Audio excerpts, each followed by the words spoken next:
1735년 대서양 바닷가를 건너고 있었던 배가 있었습니다. 영국에서 미국으로 가는 배였는데 큰 풍랑을 만났어요.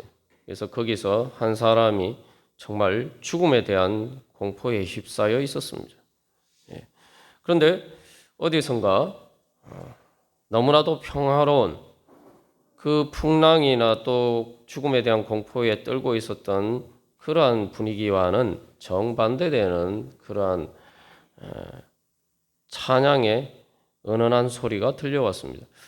그래서 그 사람들에게 당신들은 죽음이 무섭지 않습니까? 라고 물었을 때에 그들을 통해서 죽음에 대한 공포를 뛰어넘는 믿음을 발견할 수가 있었습니다.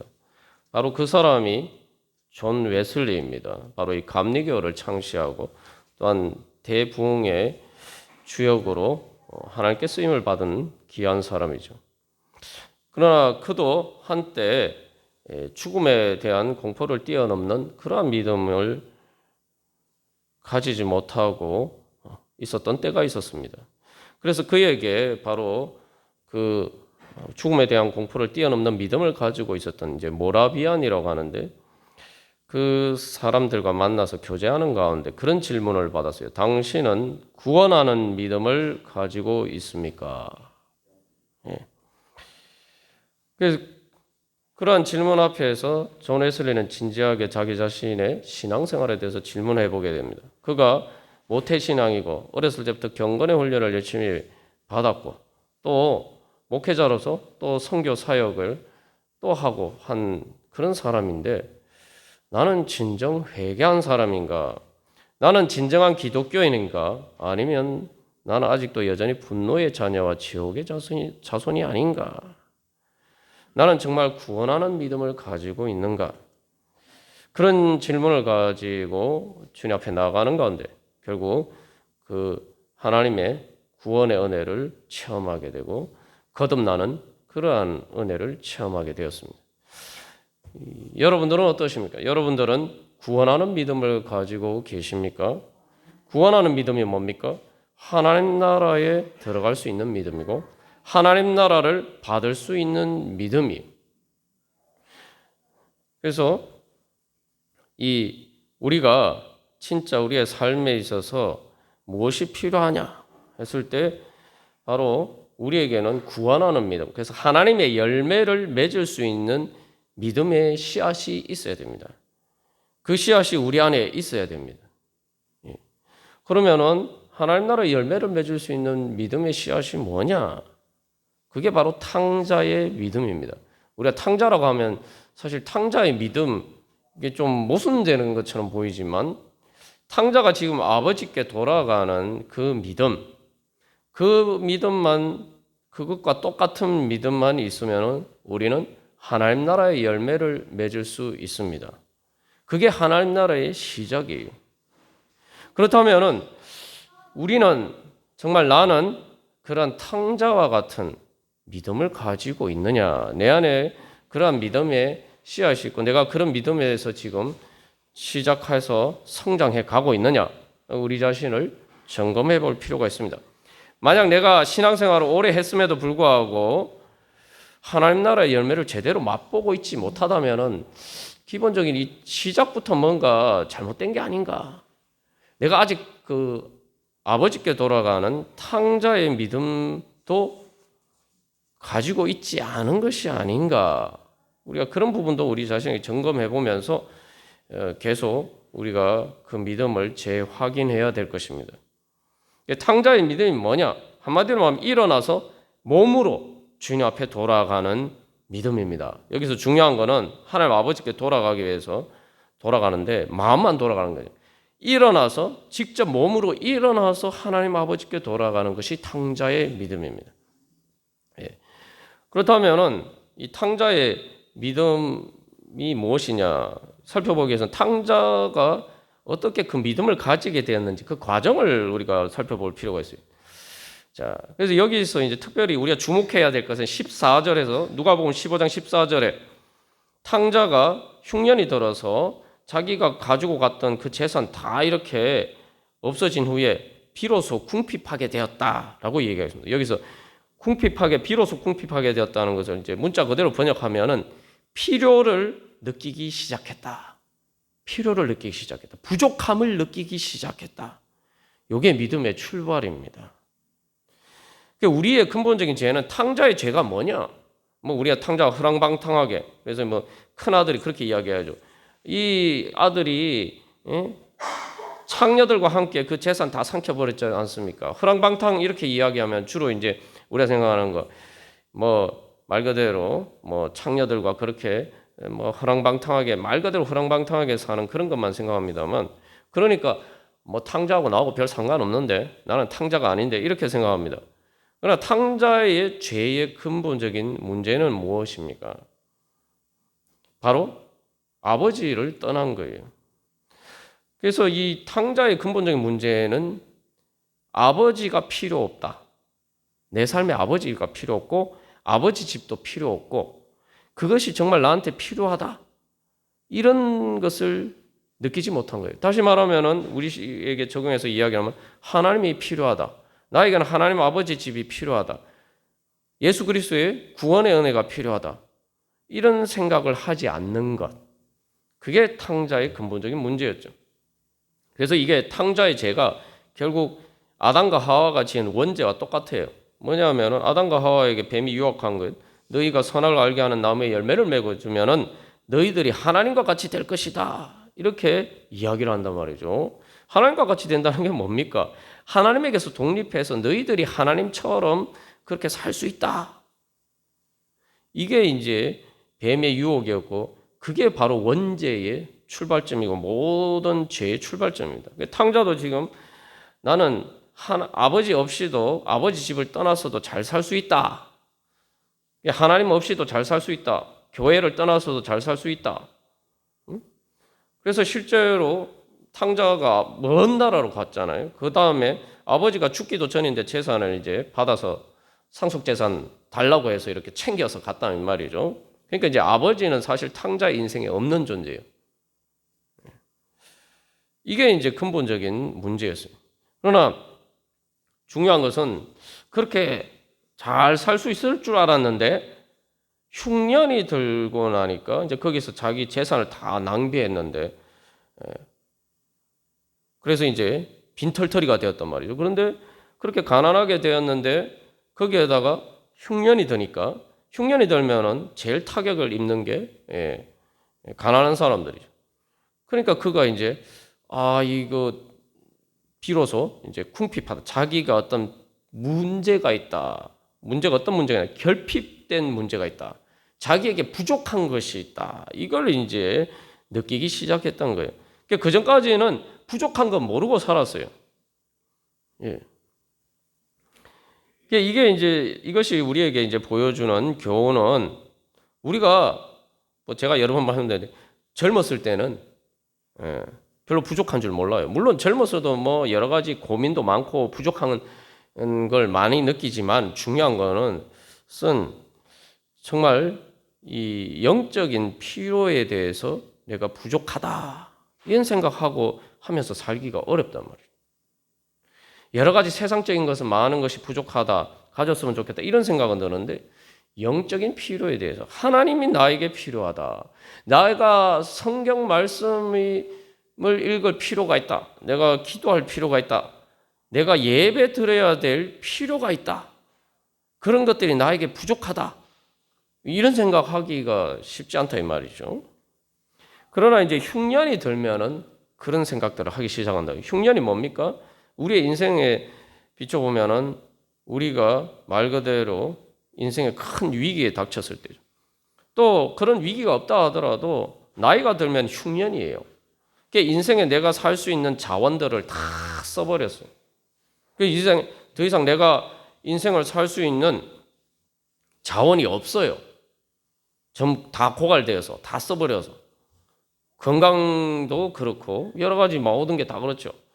그래서 이 흉년이라는 게 말 그대로 더 이상 인생의 소출을 거둘 수 없을 때가 됐을 때, 그래서 더 이상 내 필요를 채워줄 수 있는 것을 내가 원하는 대로 내 힘으로 그것을 채울 수 없다. 이런 이제 이런 걸 깨닫게 되었을 때에 이제 그게 인생의 흉년이죠. 예. 그래서 이제 이 흉년이 되었을 때에 결국은 이제 그 나라 백성 중 한 사람에게 붙여 살았다라고 이야기하고, 그래서 거기 가서 이제 돼지를 치는 일을 했는데 말 그대로 이제 제일 밑바닥까지 내려간 거죠. 그런데 돼지를 먹는 지엄 열매로 배를 채우고자 하되 그것도 주는 자가 없었다. 아니 뭐 돼지 치면은 돼지 지엄 열매 자기가 챙겨 먹으면 되지 이렇게 생각할 수 있는데, 그 옆에서 뭐 누가 감시하고 있었거나 돼지 먹이 주고 나오면은 자기가 뭐 거기서 조금 먹으려고 그러는데도 별로 없다는 거죠. 어쨌든 중요한 것은 그냥 단순히 이제 궁핍한 게 아니라 16절에 보면은 아무도 주는 사람이 없어서 17절에 결정적인 고백을 하게 됩니다. 내가 여기서 굶어 죽는구나. 이 고백까지. 나에게 진짜 생명에 살기 위해서 필요한 것이 있는데 나에게 그것을 채워줄 사람이 아무것도 없다. 아무도, 내 자신도 그렇게 할 수가 없고 아무도 나에게 내 필요를 채워주는 것이 없구나. 이 고백까지 이제 가게 됩니다. 여기서 이제 죽는다라고 이제 표현이 되는데, 이게 이제 원래 이 단어는 망한다는 말이에요. 완전히 파괴돼서 전멸한다는 말이에요. 이게 이제 여기서 시절에서 그래서 이제 24절에서 이 아들은 죽었다가 다시 살아났으면 내가 잃었다가 다시 얻었노. 또 다른 말로 하면 그래서 이 망한다는 말을 여기서는 잃어버렸다. 뭘 잃어버렸어? 뭘 잃어버렸을까요? 생명을 이제 잃어버리게 됐다. 그래서 여기서 이제 이게 현재형이에요. 죽는다라는 게 이게 뭐냐면 죽어가고 있다는 거예요. 지금 죽어가고 있다. 이게 이제 죽음이 확실하고 우리가 이제 천국을 미리 맛보면서 하나님 나라를 가는 게 아니라 여기서 반대예요. 죽음을 미리 맛보면서 죽음을 향해서 죽어가고 있다. 이제 그렇게 고백하게 돼요. 그러니까 우리가 이 고백 이렇게 깨달아 알아야지 이제 예수님을 찾게 돼 있어요. 이 깨달음이 없으면은 예수님 찾지 않습니다. 문제는 인생의 흉년이 돼서 나이가 들어서 이제 진짜 흉년이 들었는데도 불구하고 이 탕자처럼 이렇게 깨닫지 못하는 사람들이 많아요. 예? 그래서 제가 말씀드린 탕자의 믿음은 대단한 믿음입니다. 탕자 아버지를 떠났을 때는 그렇지만 아버지께 돌아오는 그 믿음은 정말 대단한 믿음입니다. 많은 사람들이 이 탕자의 믿음을 가지지 못해서 예수를 믿고 구원을 못 받는다 이 말이죠. 죽는 순간에 여러분 누가 우리를 구원해 줄 수 있습니까? 우리한테 죽는 순간에 내가 육신이 죽는 순간에 그게 뭐 100% 다 확실하게 누구나 그 상황에 직면하게 될 텐데 그때 누가 나한테 뭔가를 줄 수 있습니까? 이거 당연한 일이잖아요. 그러면은 그 필요를 느끼고 대비를 해야 되죠. 그죠? 제가 여러 번 말씀드렸지만 사람들이 참 모순적인 게 보험도 들고 연금도 들고 그 노후를 다 대비하면서도 정작 100% 확실한 것에 대해서는 100% 확실한 죽음에 대해서는 전혀 생각 안 하고 산단 말이에요. 그게 허랑방탕입니다, 여러분. 그게 허랑방탕이에요. 여기 허랑방탕이라는 말은 원문상은 이게 말 그대로 낭비한다는 말인데, 이 어원을 보면은 이 말이 어떻게 이제 구성이 됐냐면 이 헬라어 단어가 이 단어는 허랑방탕하다는 말이 아소토스란 말인데 이 아에다가 소조라는 말이 이제 결합이 된 거예요. 소조라는 말은 구원한다는, 구원받는다, 구원한다는 말. 아소토스를 낭비한다. 이 말은 그 어원을 따라서 번역해 보면 낭비한다는 게 뭐냐? 구원이 없다는 거예요. 구원. 뭐 영어로도 save라는 말을 쓰죠. save라는 말이 근데 구원이라는 말도 되지만 또 저축한다는 말도 되죠, 그죠? 그러니까 이게 그 여러 이중적인 의미를 가지고 있어요. 그래서 허랑방탕한 게 뭐냐? 뭐 육체적 쾌락을 쫓아와서 사는 그런 그것만 포함이 되는 것이 아니라 사실 여기서는 많은 일을 하는데 저축을 하지 않는 거예요. 낭비만 하고 저축을 하지 않는 거예요.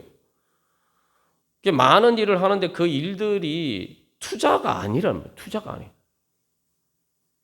그냥 이렇게 써버리면 없어지는 거예요. 그래서 우리가 인생을 살면서 이 죽음을 대비하는 일에 아무것도 하지 않고 하나님께서 우리에게 주신 인생의 시간과 여러 가지 많은 소중한 자원들을 다 낭비하면서 살 때가 많다 이 말이죠.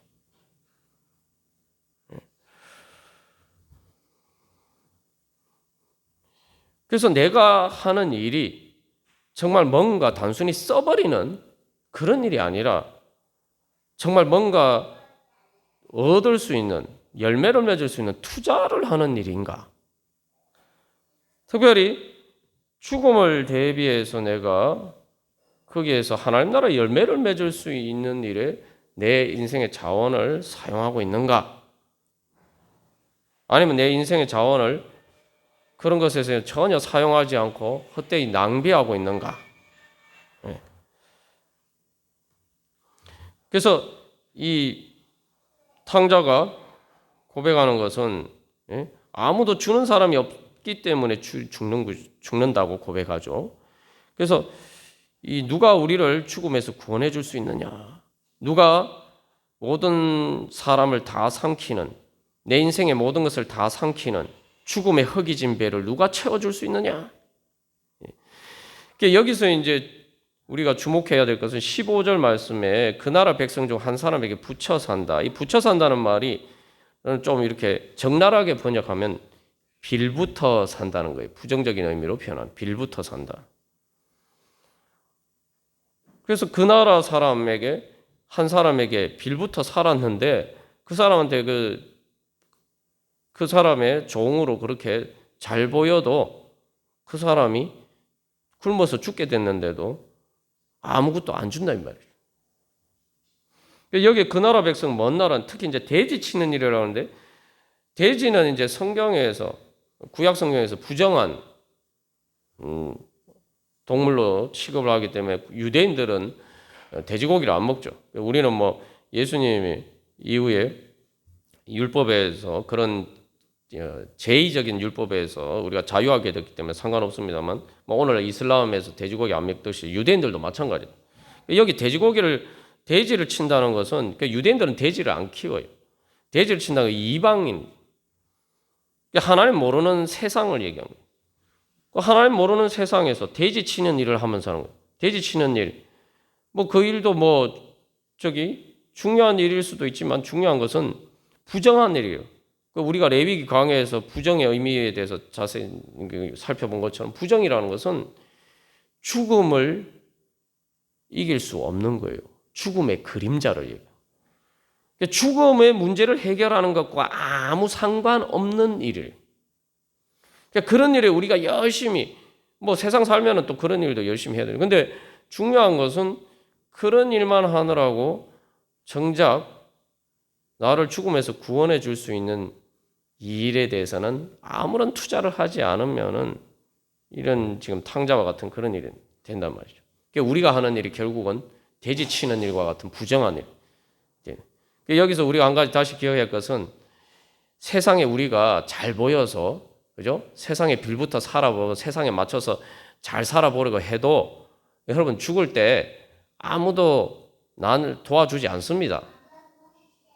사실이잖아요. 그죠? 죽을 때만 그렇습니까? 나이가 들면은 회사에서도 받아줍니까? 회사에서 나가라고 그러죠. 그것도 역설적이에요. 진짜 돈이 제일 많이 필요할 때, 내가 정말 일을 할 수가 없어서 돈이 필요할 때 아무도 나한테 주는 사람이 없어.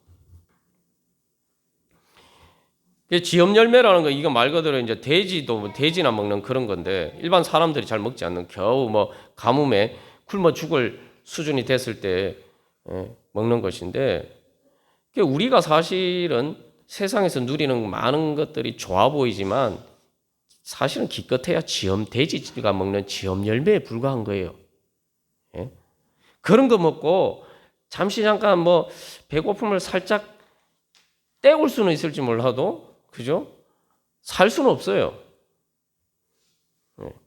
근데 우리는 돼지 지엄 열매는 크게 보이고 막 그거 조금이라도 더 잘 먹으려고 그렇게 이 지금 탕자가 사는 것처럼 그렇게 살면서 하나님이 주시는 영생의 열매를 위해서는 우리가 얼마나 열심히 우리의 삶을 투자하느냐는 말이죠. 근데 문제는 세상에서 그렇게 우리가 돼지 지엄 열매도 나중에 죽을 때 되면 그것도 안 준다는 거예요. 그것도 안 준다.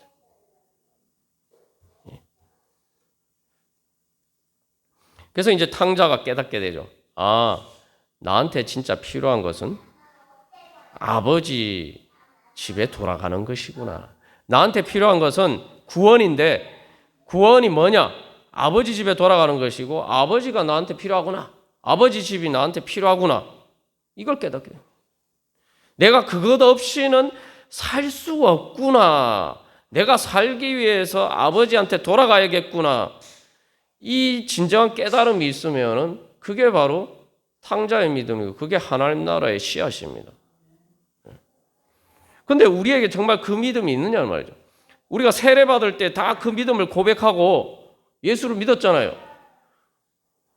근데 세례받았는데 어느 순간 탕자처럼 떠나서 아버지 집을 떠나서 교회 안 나온 사람들이 많잖아요.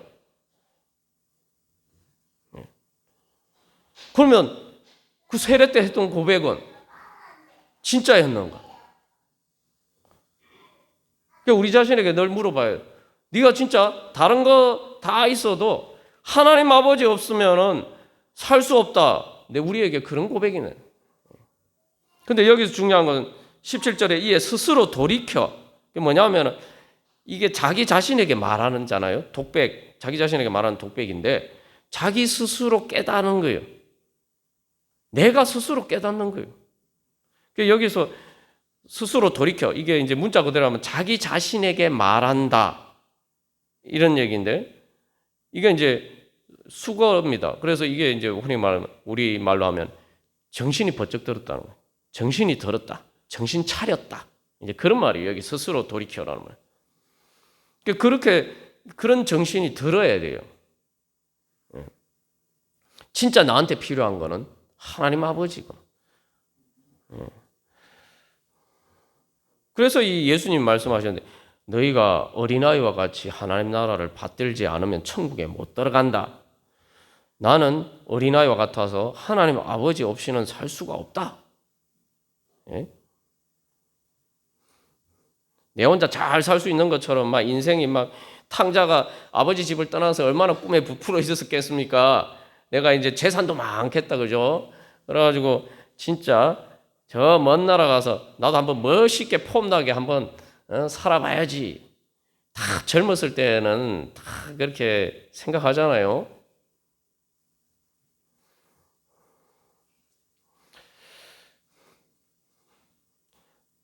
하나님 아버지 앞에서 그래서 내가 정말 나는 어린아이와 같아서 어린아이라는 거는 어린아이는 부모가 없으면은 특히 아주 어린아이들은 뭐 며칠도 못 살잖아요. 우리가 뉴스에서 종종 접하잖아요. 그 엄마가 애들 놔두고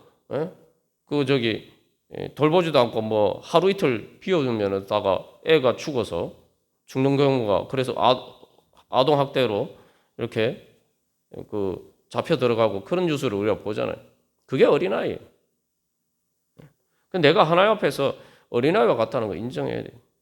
우리가 인생에서 하나님이 우리가 나이가 들면서 점점 사실은 우리의 몸은 다시 어린아이로 돌아가잖아요. 그러면은 그 세월 속에서 우리가 깨달아 알아야 돼, 빨리. 내가 나에게 진짜 필요한 것이 무엇인가. 자, 그런데 여기서 이제 중요한 건 진짜 제대로 제대로 진짜 정신이 들었느냐, 정신 차렸느냐.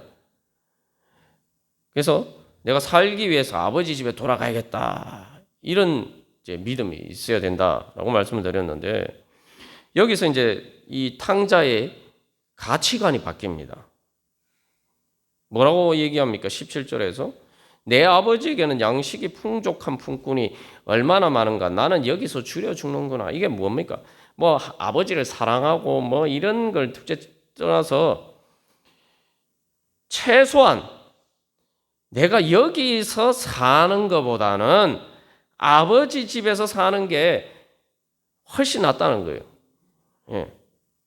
그 아버지 아들도 아니고 그냥 품꾼으로 살아도 내가 여기서 사는 것보다는 아버지 집에서 사는 게 더 낫다. 우리에게 이 믿음이 있어야 됩니다.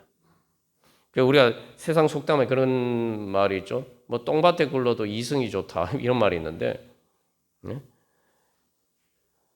그게 이제 사실은 죽음하고 대비시켜서 그런 거죠.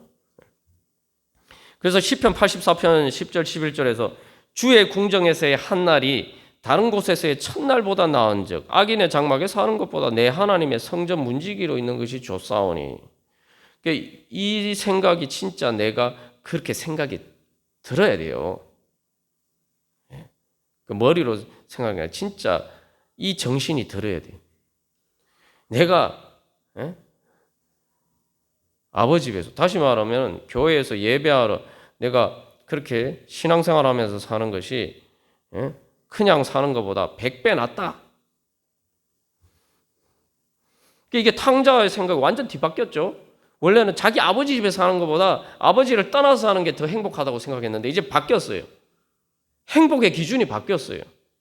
아버지 집에 산다는 거 오늘 우리가 교회 통해서 신앙생활하면서 내가 그렇게 사는 게 내가 예수 믿고 사는 게 내가 예수님 모르고 사는 것보다 훨씬 낫다. 이 가치 기준이 바뀌어야 돼요. 그래서 여기서 이제 우리가 한번 생각해 볼 건 아버지하고 자기가 빌부터 사는 그 자기의 주인하고 비교해 보면 어떻습니까? 여러분, 그래서 여기 진지하게 질문을 해봐야 돼요. 세상에 어떤 주인이 하나님 아버지보다 나은가? 그런데 그러면 내가 뭘 믿고 살 것이냐? 정답이 나오는 거죠. 근데 이제 이 질문에서 중요한 것은 그래서 내가 내 몸으로 사는 삶을 진짜 행복하게 만들어 줄 수 있는 것이 무엇이냐? 날 행복하게 만들어 줄 수 있는 것이 무엇이냐? 세상에 뭐 돈이나 명예, 보통 사람들이 행복의 조건이라고 생각하는 그런 것들이냐? 그런 것들은 돼지 지엽 열매에 불과해요. 날 진짜 행복하게 해줄 수 있는 것은 하나님 아버지. 여기서 이제 그런데 이제 문제는 뭐 우리가 교회 다니면 다 그런 거 믿고 있는 거 아니냐 이렇게 생각했는데 여기서 진짜 믿고 있는지 안 믿고 있는지 이게 점검을 해봐야 돼요. 이 점검을 해볼 수 있는 그래서 우리가 내 자신을 속일 수 있지만 절대 속일 수 없는 진짜 정신이 제대로 들었냐 정신 차렸는지를 알 수 있으려면은 이 기준을 점검해봐야 돼요. 실제로 내 몸을 지배하는 것이 무엇인가? 그 기준에 비춰봐서 생각해봐야 돼요. 여기 탕자가 중요한 그래서 여기서 중요한 것은 18절에서 내가 일어나 아버지께로 그죠? 20절에 그래서 실제로 일어나서 내가 아버지께로 가겠다. 자기가 생각하죠. 생각할 뿐만 아니라 마음으로 그렇게 생각할 뿐만 아니라 실제로 20절에 일어나서 실제로 아버지께 돌아갔어요. 여기서 중요한 것은 몸으로 일어나서 돌아가야 돼요. 이게 중요한 겁니다. 우리가 자꾸 착각하는 게 뭐야? 내 마음으로 내가 예수를 믿고 있다고 생각하는 그게 진짜 믿는다고 착각하기 때문에 뭐 하나님 나라가 내가 믿어도 하나님 나라 안 이루어지는데 자꾸 이런 이야기를 한단 말이죠. 우리가 정신 차려야 돼요. 정신 차려야 돼요.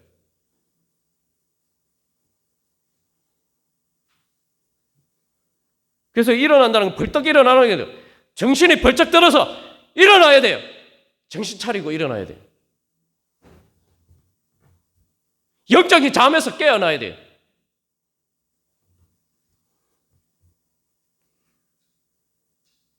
그래서 실제로 내가 몸으로 일어나야 돼요. 여기 일어난다는 건 부활을 의미하는 거, 부활. 내가 여기 깨어 일어나서 부활해서 실제로 내 몸으로 움직여야 돼요. 내 몸으로 움직이지 않는 것은 실제로 믿는 게 아닙니다. 영과 진리로 예배하는 것만이 믿는 겁니다. 영과 진리로 예배하는 게 뭐냐? 진짜 내 몸이 살기 위해서, 여기 탕자의 문제는 뭐냐면, 탕자가 깨달은 거는 내 몸이 살기 위해서, 내 몸이 죽게 됐으니까 내 몸이 살기 위해서 내가 하나님 아버지께 돌아갔다 이거예요. 영이 사는 게 내 몸이 사는 거라는 걸 깨달아간 거예요. 내 몸이 살기 위해서 내가 아버지께 돌아가야겠다. 내 마음으로 믿는 게 아니에요, 여러분. 마음으로 믿는 게 아닙니다. 마음으로 믿는다 하면서 몸이 안 움직인다? 그건 믿는 거 아닙니다. 그게 실제로 몸으로 돌아가야 돼. 부활이 뭡니까, 여러분? 부활이. 그래서 이 부활을 안 믿는 그 자유주의 신학자들은 부활을 이렇게 해석합니다. 제자들이 그냥 자기들의 마음에 예수님이 다시 살아났다. 그걸 부활이라고. 근데 아닙니다. 부활은 몸이 부활하는 거예요. 하나님 나라가 몸의 실체로 나타나는 거예요. 그러니까 아버지께 돌아가겠다 하면서 여러분 생각해 보십시오. 마음만 돌아가고 몸이 안 돌아가면 그게 무슨 아버지께 돌아가는 일이 됩니까? 그죠? 예. 근데 여기서 보면은 이 일어나서 돌아가는 거, 뭐 돌아갔구나 우리가 이렇게 생각하는데, 이 돌아가는 거 쉬운 일이 아닙니다. 마음으로는 뭐 수백 번도 더 돌아가죠. 근데 중요한 건 몸으로 돌아가는 건 전혀 다른 문제예요. 생각해 보십시오. 탕자가 지금 신세가 줄여 죽는구나 해서 이게 뭐냐면, 한마디로 노숙자 같은 신세가 됐잖아요. 그 여비도 없어요. 여비가 있었겠습니까? 지금 당장 그런데 노숙자 신세가 됐는데 돌아가야 하는 길이 멀어요. 여기 먼 나라라고 했죠. 먼 나라. 그러면 한번 생각해요. 탕자가 그 먼 길을 돌아가려면은 뭐 자기가 처음에 아버지 집 떠날 때 뭐 재산이 많았을 때하고 달리 빈털터리 신세인데, 그런 신세로 아버지 그 먼 거리를 다시 돌아가려면 얼마나 힘이 들었겠습니까? 이게 그냥 힘든 정도가 아니에요. 죽을 힘을 다해서 돌아간 거예요. 내가 여기서 죽을 수는 없다. 그래서 마지막 자기 남은 힘까지 다 짜내서 내가 가다가 죽는 한이 있어도 나는 돌아가야겠다. 왜냐하면 그게 내가 유일하게 살 길이 있대. 이게 믿음입니다. 이게 탕자의 믿음이에요. 그래서 이 영과 진리로 드리는 예배, 우리가 영과 진리로 드리는 예배를, 그런 예배를 드리면은 예수님께서 말씀하시는 영원히 목마르지 않는 생명수, 하나님 나라를 맛볼 수 있습니다. 근데 내가 영과 진리로 예배 드린다고 생각하는데 실제로는 내 몸이 안 따라줘요. 내 몸이 안 따라주는 건 영으로 드리는 예배가 아닙니다. 그래서 여기 제정신을 차렸다. 스스로 돌이켜. 이게 뭐냐면 여러분 이게 쉽게 생각해 보면 이런 거죠. 여러분 술 취하면 어떻게 됩니까? 술 취하면 이 생각이 몸을 지배 못하죠. 몸이 지멋대로 막 통제가 안 되죠. 제정신을 차렸다는 건 이제 술이 깼다는 거예요. 세상에 취한 술. 하나님 없이도 잘 살 수 있다고 생각하는 세상에 취한 술이 깨었어요. 그래가지고 뭐예요? 이제 내 영이 아버지를 돌아가고자 하는 그 영의 갈망이 내 마음뿐만 아니라 내 몸까지 지배하게 됐을 때 그게 제정신 차린 거예요. 그게 정신 차린 겁니다. 그래서 이제 로마서 8장에서도 육신의 생각은 하나님과 원수가 되나니 이는 하나님의 법에 굴복하지 않을 뿐 아니라 할 수도 없다. 그게 뭐냐면 영과 진리로 드리는 예배는 영이 내 육신을 지배하면은, 내 몸을 지배하면, 이 영과 가장 반대되는 육신을 이기면은 그게 이제 최종적인 승리예요. 근데 몸이 그래서 반응을 해야 돼요. 내가 이러다 죽겠구나. 내가 살아야지. 이렇게 몸이 반응해야 돼, 몸이. 그래서 몸으로 성령의 힘을 완전히 따르게 되면, 영의 생각을 완전히 따르게 되면 이제 우리가 영의 몸이 되는 거죠. 그러니까 영원히 하나님 나라에서 살 수 있는 거예요. 그러면은 하나님 나라의 행복을 제대로 누리면서 살 수가 있는 거예요. 그러니까 우리가 지금 완전한 영의 몸이 되지 않아도 내가 정말 내 몸이, 그러니까 여기 중요한 건 내 마음뿐만 아니라 내 몸이 행복하기 위해서 내가 영의 몸으로 그렇게 행복하게 살기 위해서 내가 아버지께 돌아가야겠다. 그런 믿음이 되어야지. 그게 바로 탕자의 믿음입니다. 그러니까 우리는 그래서 그런 믿음을 가지고 있느냐를 볼 때 제자들은 어땠을까 생각해 보면 제자들도 그런 믿음이 없었어요. 부활하신 예수님 만나기 전에는. 그러니까 베드로도 마음으로는 예수님을 위해서 제가 뭐 죽기까지 예수님 따르겠습니다 그러겠는데 실제로 딱 부딪히니까 어떻게 해요? 몸이 어떻게 반응하죠? 예수님 버리고 도망가는 걸로 반응하잖아요. 그 탕자의 믿음이 아닙니다. 그 제자들도 이제 부활하신 예수님 만나고 난 다음에서요, 몸이 이제 말 그대로 부활하신 예수님의 몸을 보고 나서야 성령을 그래서 그 예수님 부활하고 계신 그 성령의 충만의 은혜를 받고 나서야 어떻게 됩니까? 이제 몸으로 예수님을 따를 수 있게 됩니다. 그래서 여기서 중요한 것은 내가 몸으로 주님 앞에 돌아가야 됩니다.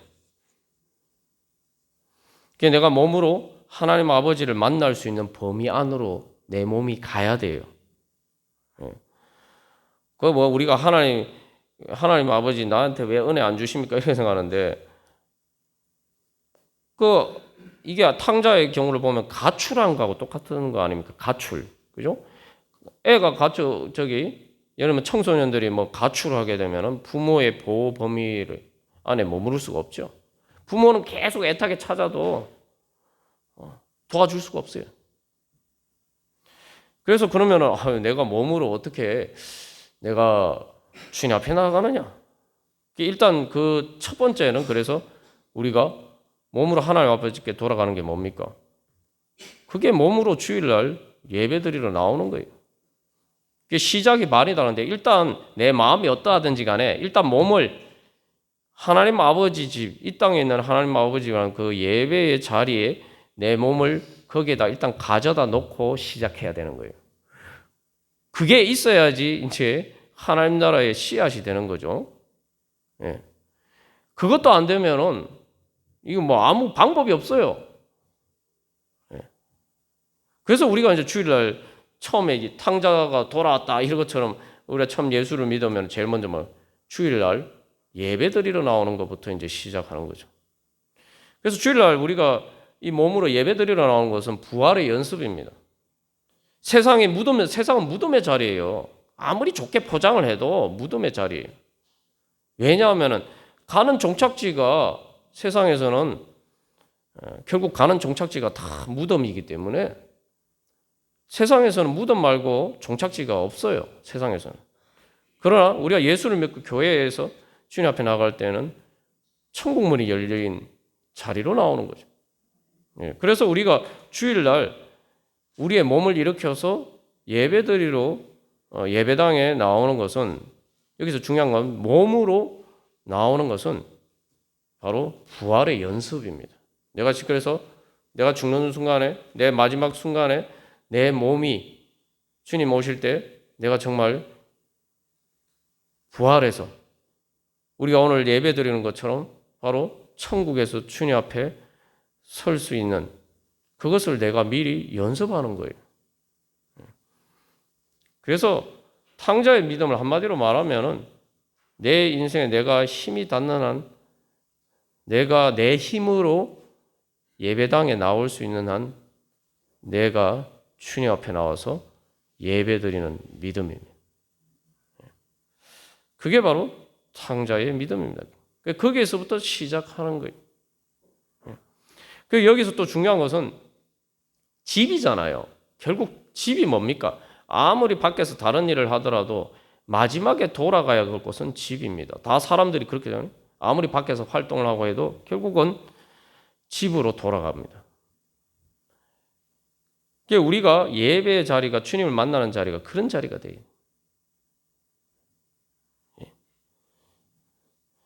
그래서 또 내가 그런 믿음으로, 그게 이제 시작인데, 내가 그런 믿음으로 내가 주님을 내 몸으로 따라야지 살 수 있습니다. 믿고 내 몸으로 이제 내 삶 가운데 순종하면서 따라가면은 그만큼 실제로 하나님 나라가 내 몸의 부활처럼 구현이 되는 거예요. 구체화가 되는 거예요. 몸이라는 건 실제로 이렇게 우리가 볼 수 있게 나타난 거죠. 하나님 나라가 내가 실제로 생각만으로 하는데 진짜 내 몸으로 하나라도 순종하면서 내 몸으로 따라갈 때 그만큼 하나님 나라가 실체로 구현이 됩니다. 우리 눈에 보이게 구현이 돼요.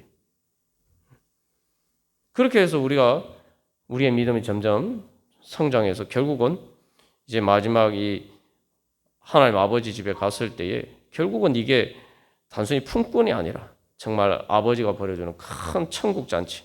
그래서 가보니까 실제로 내가 예상했던 것보다 훨씬 더 좋은 곳이에요.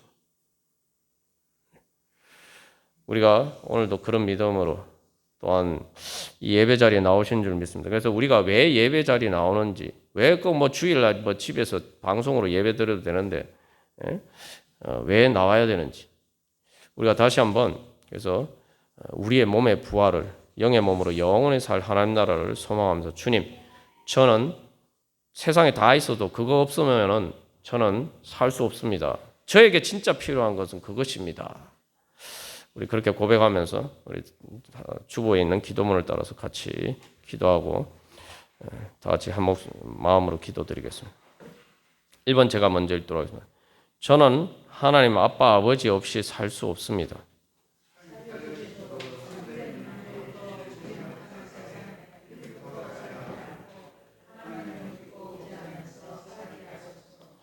주일 예배에 몸으로 나오듯이 실제 몸으로 일어나 아버지께 돌아가고 순종하게 하소서.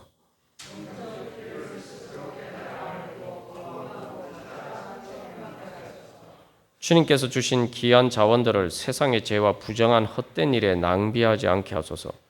지혜롭게 하나님 나라를 위해 인생을 투자하고 열매 맺어가게 하소서. 우리 함께 기도하겠습니다. 주님, 제가 탕자와 같은 믿음, 아버지께 돌아간 탕자, 몸으로 돌아간 탕자와 같은 믿음으로 주님께 오늘도 돌아가기를 소망합니다. 주여 인도하여 주시옵소서. 우리 함께 기도하겠습니다.